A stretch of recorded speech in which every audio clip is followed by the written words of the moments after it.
Hookworms, tapeworms, whipworms. Now, these are all nasty parasites that can plague your dog's health and rid them of their nutrition, and if not monitored, can result in death. So we chat to veterinarian surgeon Dr. Candice Cooper on the importance of being responsible pet owners and deworming our pets regularly. Welcome to the Loft, Candice. Thank you. Now, although we are discussing something quite icky and gross, and a lot of people just cringe, it's so important to go through this and know do's and don'ts. Now, what are some of the causes of these nasty parasites that plague our pets?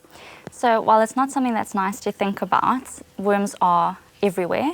So if you walk outside, those worm eggs get stuck to your shoe. You walk inside your house, they drop off, your dog sniffs around, they get stuck to his nose, he licks his nose and he ingests those worms, and then your dog has worms.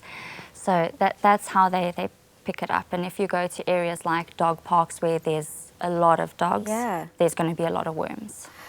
Okay, so does that mean more dogs are susceptible to others? And what role does lifestyle play in this whole thing? Well, with your puppies and older dogs, because they don't have much of an immune system or much resistance to worms, they are more predisposed, or any kind of disease that would be causing immune suppression. And then dogs that go to dog parks where there's lots of other dogs or lots of worms, they would be more predisposed to getting worms. Oh no. And what are some of the effects that our dogs can experience? Are there some symptoms that we should look out for?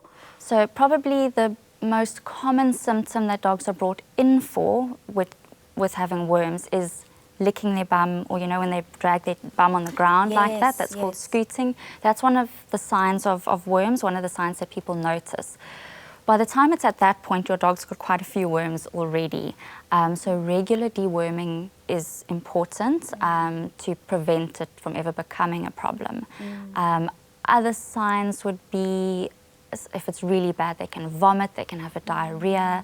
But basically what the worms do is they go and, it's horrible to think about, but they bite onto the intestine and they actually suck the blood from the intestine. So as you can imagine, you get a lot of gastrointestinal problems. Now, as much as dogs can't verbally communicate, we can see some of the symptoms and we can see how they behave as signaling tests that something is wrong.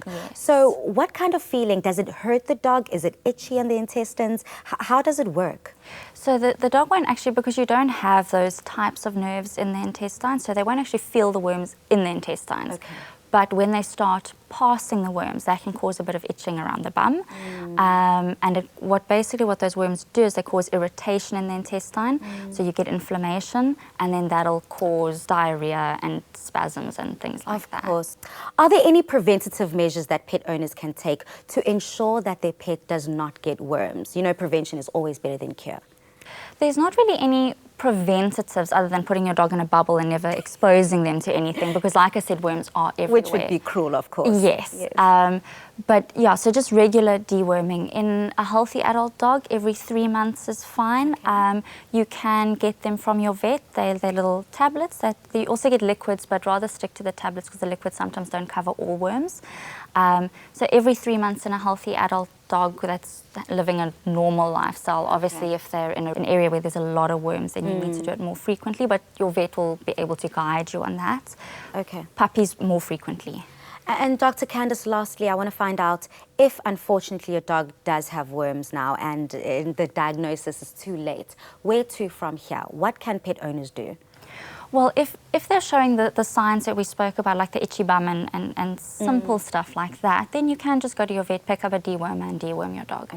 And that should sort it out. If it's alongside any vomiting or diarrhea, not eating, those kind of things, then take them to your vet, because then we might need to do other treatments as well as deworming. Oh, thank you so much, Dr. Candice. Even though this was a tough subject to tackle, you definitely did so, and I think that we are all informed.